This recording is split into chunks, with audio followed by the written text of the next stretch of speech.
Mangalaya Buddhaya Cha Guru Shukra Shanibhyascha Rahave Ketave Namaha Om Adityadi Navagraha Devatabhyo Namaha Om Shanti Shanti Shanti. Namaste, Claudia. Thank you to be here with me. Today is a special day, and Claudia told me we should speak to people about the intensity of this special day that happens once in a century, a very specific alignment of certain body planets, celestial bodies of these planets, and the sun and the moon. And we thought to do this video together to invite you to reflect upon these topics. So please, Claudia Anfuso, my best friend and precious Vedic astrologer, if you want to share with us what is the specific qualities of these days and why from a Vedic astrology point of view.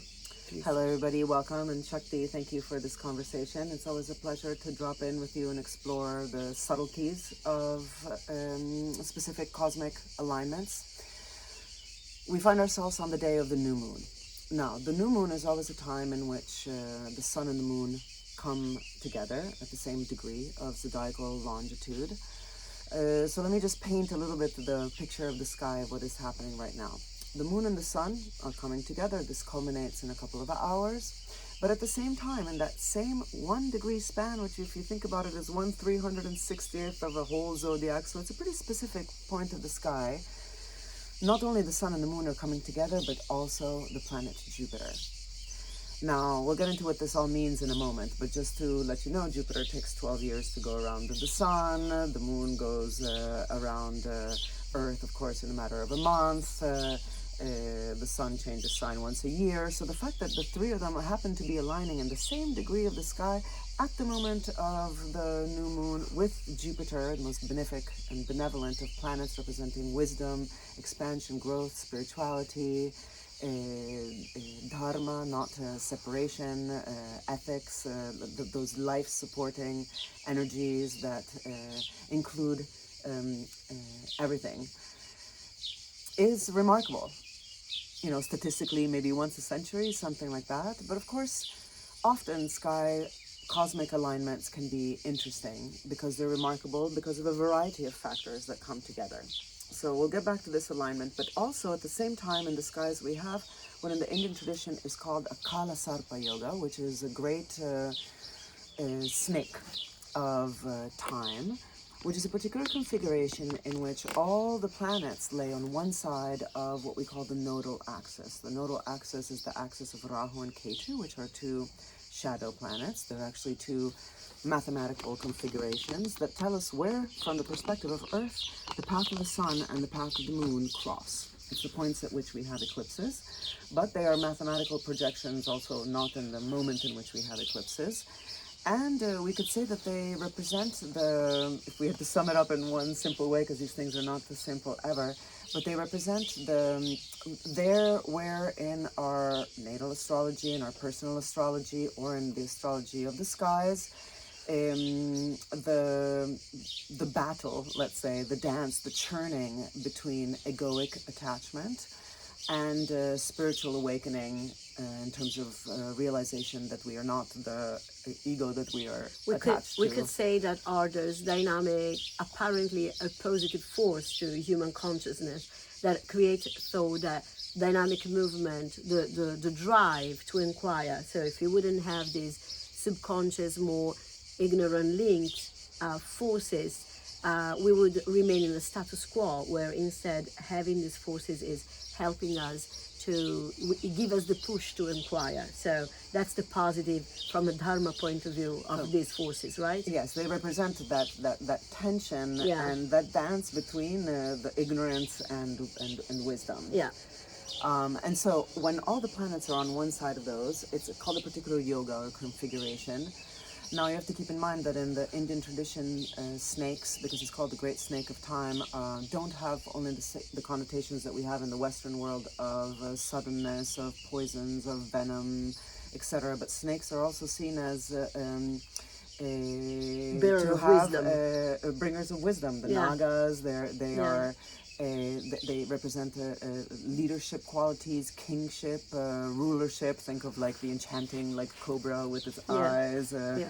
So in most Asian traditions, they're also seen as potential harbingers of wisdom. Now, this great snake of time can go in obviously in various directions. One of the directions is complete ignorance and poison and attachment to our egoic reality, and the other direction is the transcendence of that and the transmuting of that poison into the amrita, the nectar of immortality. Yeah. Sure. Which is the realization of our nature beyond the limitations of what we believe ourselves to be in terms of a body-mind. And so in this churning of these energies, of these juices. So simultaneously in the Yeah. skies right now, we have a Kāla Sarpa Yoga with all the planets on one side of the axis, which always brings this intensity, churning. Yeah. Mars on the axis of, on this axis, lending just, and Mars has been debilitated for many months, so the Martian energy of real true courage, of real true impetus towards action and Yeah. manifestation is destabilizing, we could say, this axis, because it's bringing heat, it's bringing aggressiveness, it's bringing impulsiveness, it's bringing the potential downside qualities of Mars that are all or nothing attitude and impatience and inconsistency. So we have a volatile environment, and at the same time we have this conjunction of Moon, Sun, and therefore the new moon, and Jupiter right in the same degree, wanting to transform Like an arrow. like an arrow piercing through that. Yeah. And where do they meet specifically, these three celestial bodies? The sun, the self, the moon, the mind, and the teacher, the guru, Jupiter. Exactly. Where do they cast their arrow? They cast their arrow, the sun that represents universal consciousness, God, the eternal shining light of awareness, in the symbolic system that is the language, let's Yeah. say, of symbols of astrology, the moon that represents the mental emotional mind, and Jupiter that is the guru, the teacher, wisdom.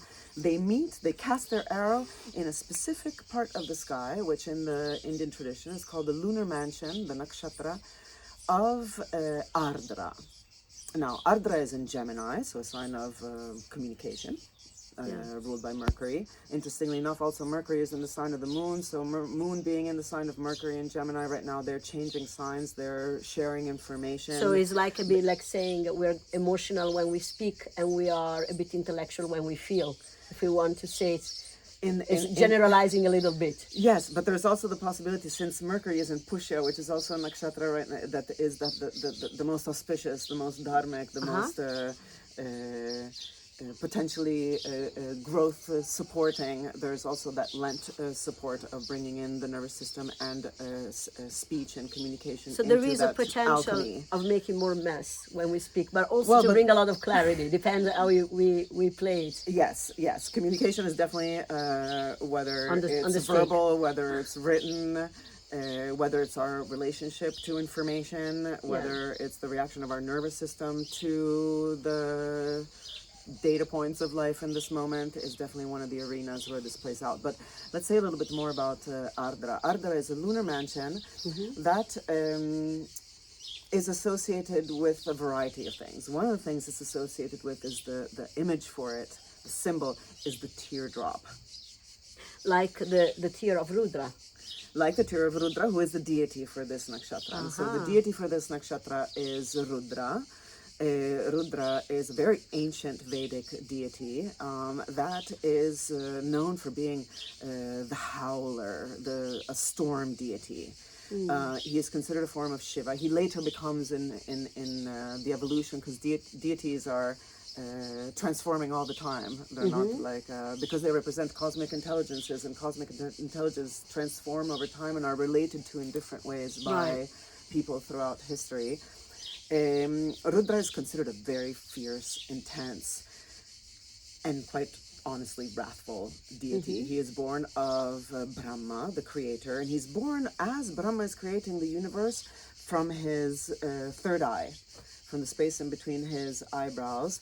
he is cast forth, and he in his immediate response is, where am I? What is this disaster that I'm in? That is this so the tear and the howling of Rudra is emitting the suffering and the ignorance that is imbibed in creation. So is like the aspect of the absolute that sees the suffering that is intertwined with the manifestation itself, with creation itself. That's the tear is shedding, right? Yeah, it's that in the creation, the seed of the dissolution of that creation and process of cycles of dissolution and recreation. And all the energies that are emanated as we become aware of the suffering.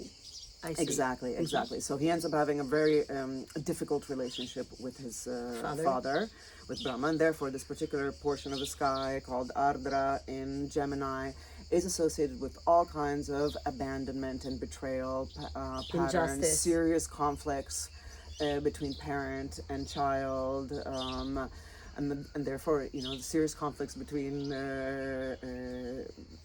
being and the forces of nourishment of being, and those upon whose shoulders we stand, and therefore... So authorities and people that are more subject to authorities. Exactly. So if we want to, of course this is a generalization, because we want to look at the sky, we want to look at the universal forces, the cosmic forces into action, to actually inquire about what is going on in human consciousness.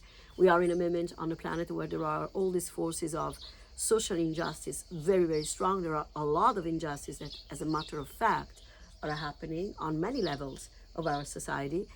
And the tension of these injustice is, the heat of it is very high.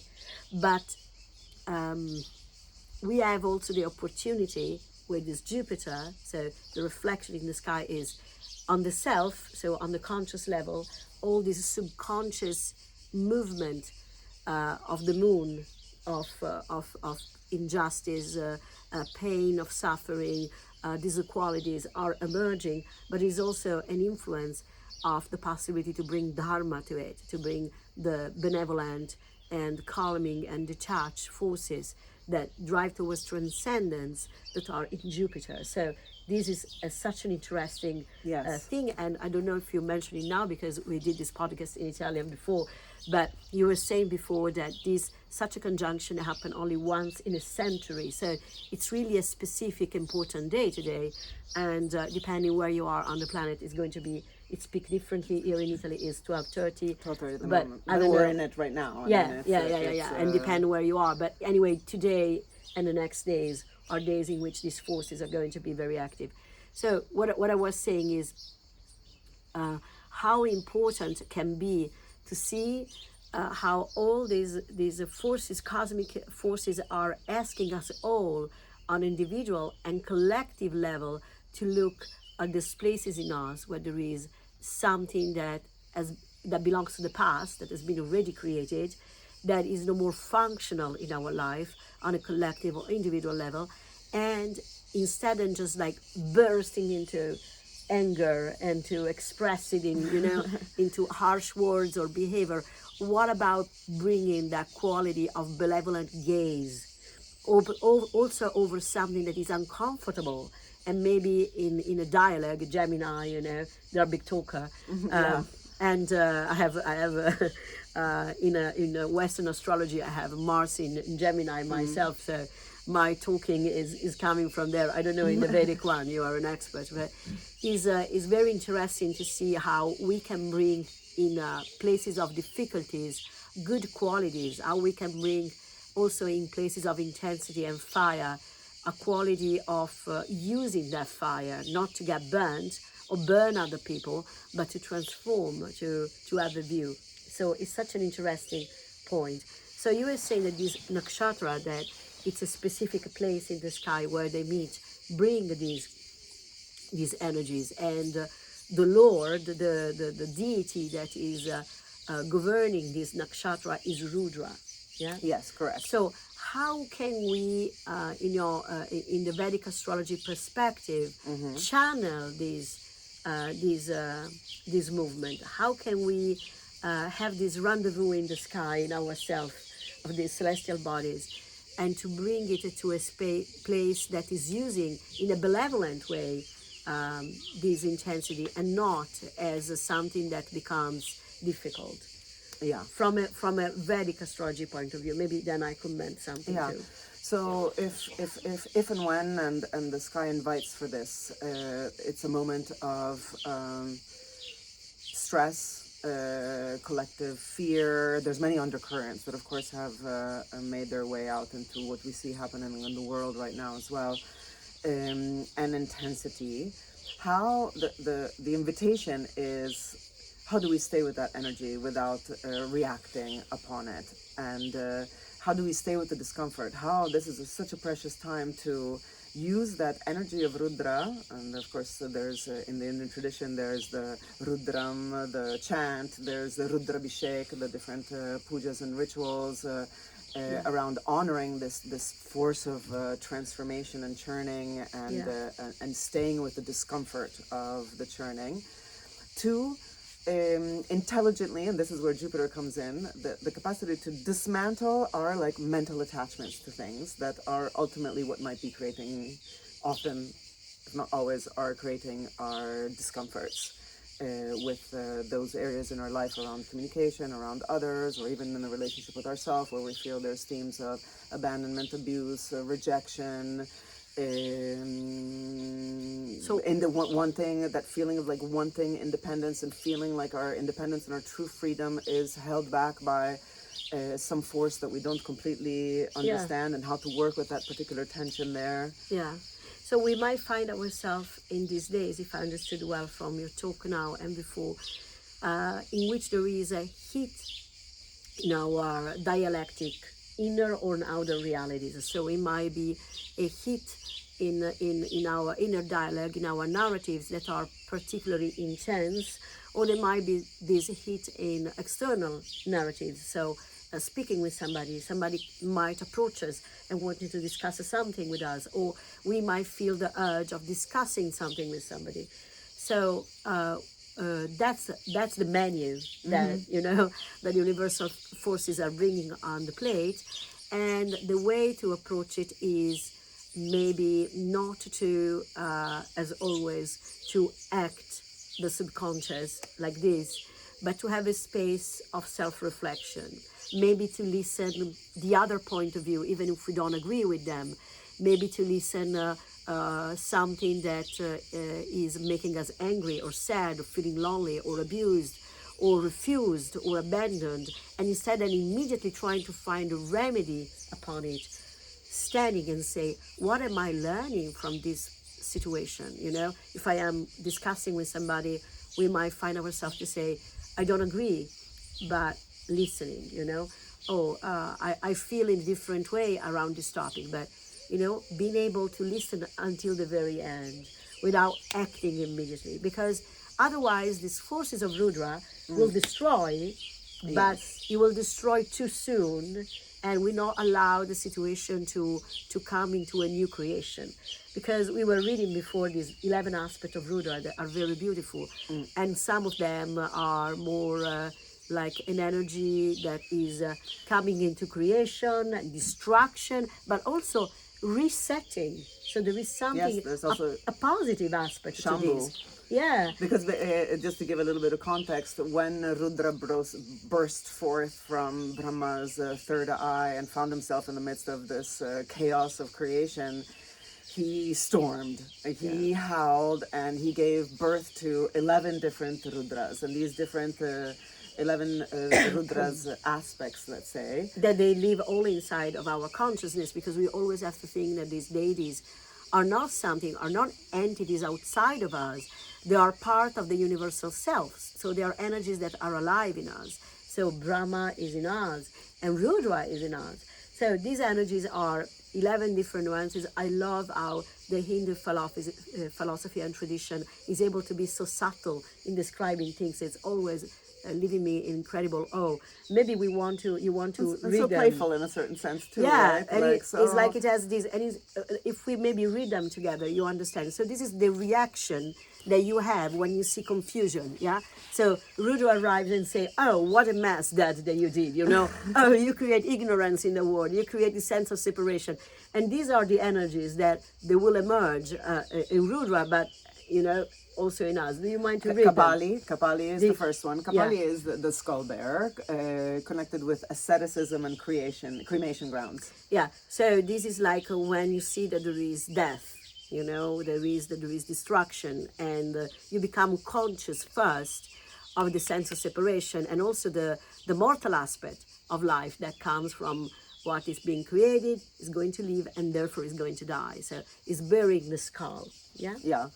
The second one is Pingala. Yeah. Pingala is tawny or golden hued, linked to fiery energy, linked to solar energy, of course linked to our subtle fiery inner channel. So this is like you become conscious of the death, and then you start to feel a heat that is like a fire in you. So this is the golden. And then there is a red one, if I don't That's Pingala. Then there's Bhima, terrifying immense, associated with destructive power. So from this becoming conscious, then you can become angry. You know, you say, "Oh, injustice has been done," and this is like this. You know, the intensity are starting to get more heated and heated and heated. The next one is Virupaksha, and Virupaksha is of distorted or multi-formed eyes. Oh, that's so interesting. Seer of like many realms. Yeah. And that's when you are heated at that point, and you start to see, you have many eyes. You start to see the many perspective of something, many simultaneous point of view, but they are still like heated and fragmented. It's not unity. It's like you've seen this and this and this and this, and there is this energy of becoming aware of the many aspects of maybe something that upset you, because you see the injustice and the ignorance in it. Let's remember, these forces are not egoic forces. We are describing, you know, when you get angry, it's not necessarily ego. When you get angry, it's because you are becoming aware that Dharma has been transpassed, that the truth has been violated. And so it can be the higher octave of this anger is actually clarity, you know? So how can you put a remedy on an injustice if you don't become aware of it, if you don't understand it is not okay, if you not open your many 1,000 eyes to understand the different qualities? So also this is, let's remember, these are dharmic possibilities, not necessarily destructive. And that's what's the next one. The next one is the one you're referring to, right. Vilohita, red or blood-colored, intense, emotional, or vital force. Okay, so you talk in a point of view of all these 1,000 point of view, and then like, you are like, okay. And you feel this vital force can be used for distracting, or can be used for an inner jump, or a quantum leap in consciousness. Shasta, the teacher. Yeah. Or chastizer. Chastizer. Shasta. Shasta. Yeah. Punishes to purify. Okay, that's so interesting. So you can become aware, you have been heated up, you're becoming aware of this different level of the injustice, you feel the full force of it. And then what do? Are you punishing people? Are you punishing that person? Are you punishing that situation? Are you punishing yourself? Or you're using this energy to punish the ego in you? That means that you become aware of the ignorance. It's such a subtle difference between masochism and becoming aware of where you are, because one is of the mind and the other one is the self. So once again, this energy can be used for destruction or can be used as a quantum leap in consciousness. And this is all today. There is this opportunity, and in the next days. Yeah, especially in this moment of time. Yeah. Ajapada. Ajapada is it's a mystery being that is found in a lot of ancient Vedic literature that is considered the one-footed being. Right. So what is a one-footed being? Sometimes you see deities in the Hindu philosophy that have only 1 foot down. I'm not an expert on Hindu either. I'm just a lover of the Hindu philosopher. But also in the Tibetan, sometimes they have this like 1 foot down, and it's a sign of transcendence. So 1 foot is down, but the other one is up. And it means that you have one part of you that is connected to manifestation, and the other part is retreated already into transcendence. So this is that energy that once you have become aware, once you see the many point of views, you've been heated up, there is the energy to use it. You use it to punish the ego, in the sense you become aware. And then what do? You retrieve the energy from the ego, you reabsorb it in you have on one leg in reality. And then what's the next one? Shambhu, I think. Ahirbudnya. Okay. This is Ahirbudnya is another of these lesser known cosmic beings or entities called the Serpent of the Deep, which of course represents all those. Wow. So once the energy very connected to Kundalini and fantastic. subterranean energies. Well, it's so obvious. Now, once the energy has been retreated in you, then is activation of the deep forces, undercurrent forces, the snake within that can awake. You can activate this cosmic force.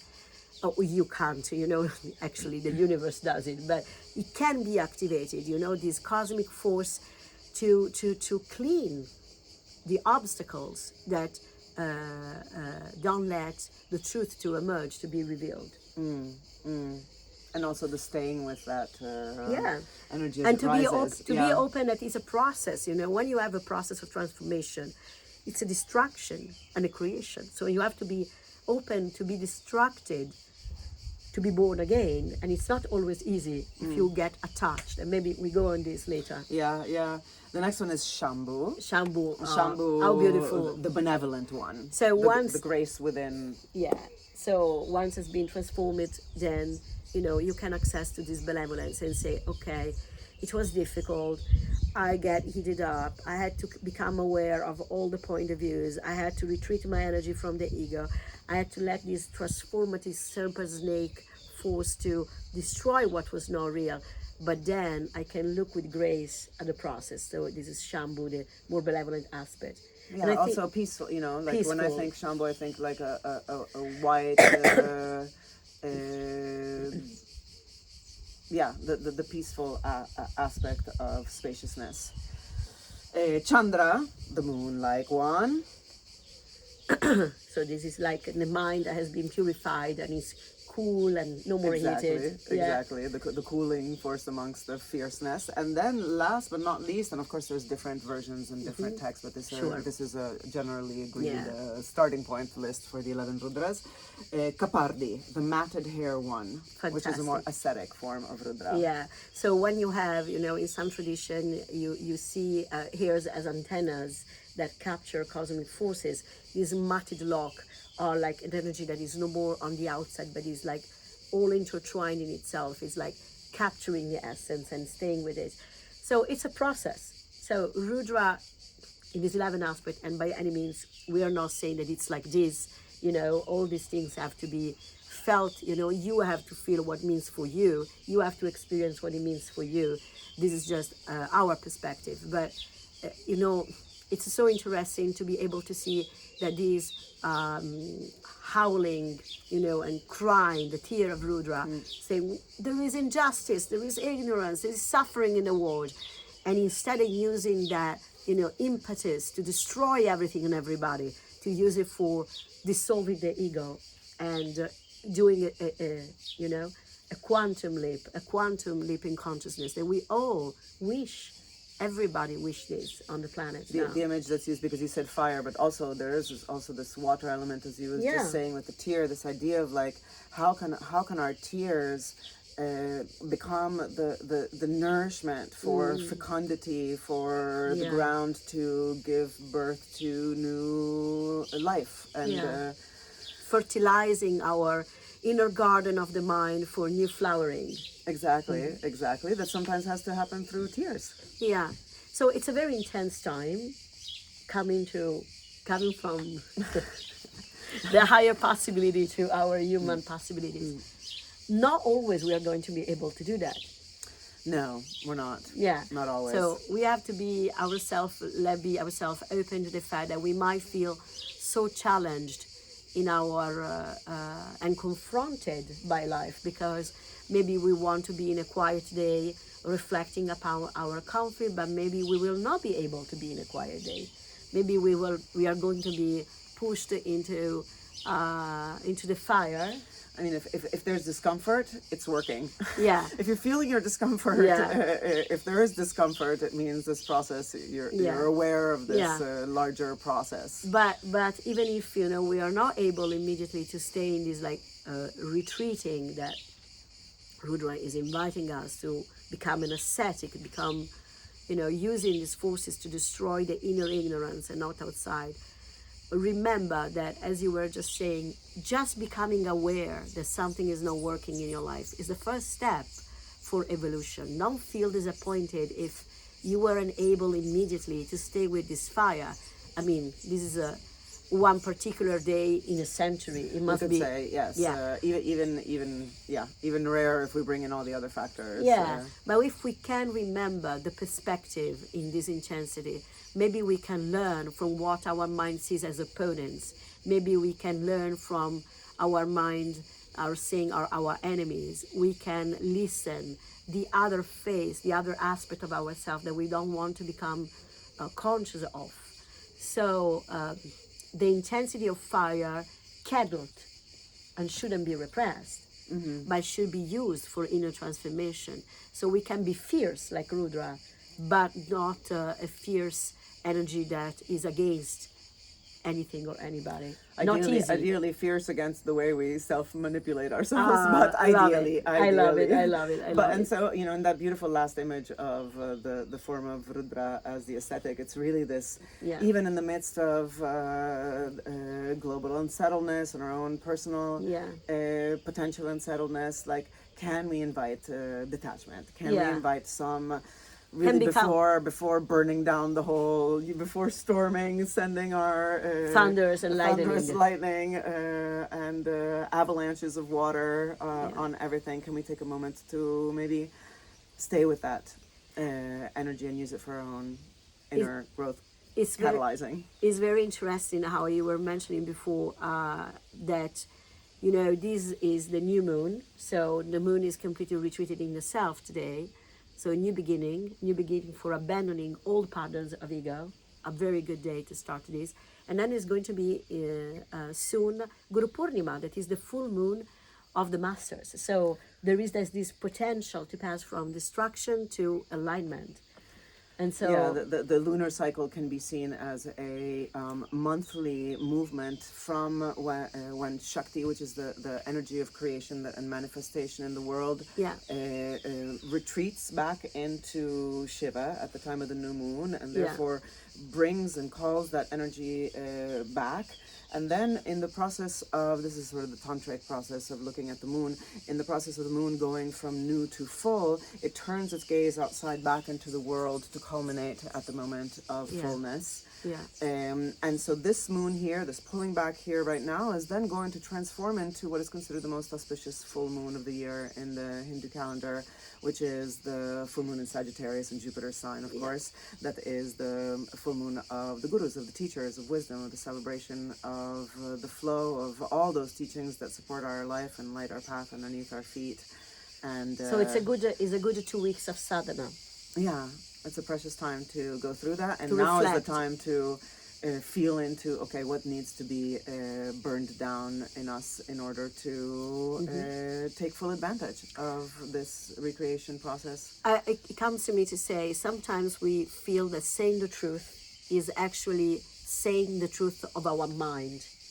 And we have to remember that saying the truth of our mind is always a partial truth.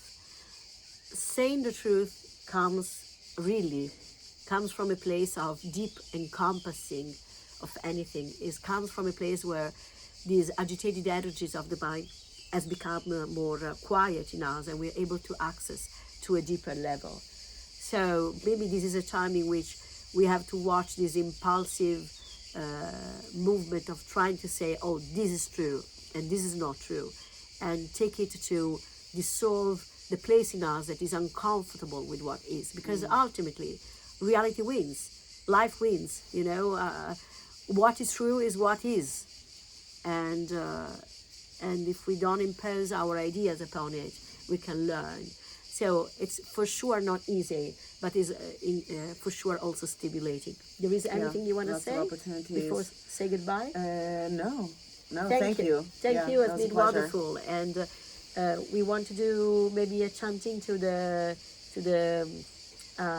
planets. Yes, for inviting good energy. I'll do a brief chant to honor all those beautiful representations of the cosmic dance that the planets are. Let's listen. Om Adityaya cha Somaya Mangalaya Budhaya cha Guru Shukra Shanibhyascha Rahave Ketave Namaha. Om Adityaya Navagraha Devatabhyo Namaha. Om Shanti Shanti Shanti.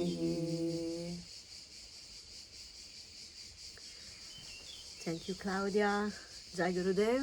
Jai Gurudev, may you be well. May all beings live in peace and be happy. Thank you. Hari Om. Hari Om.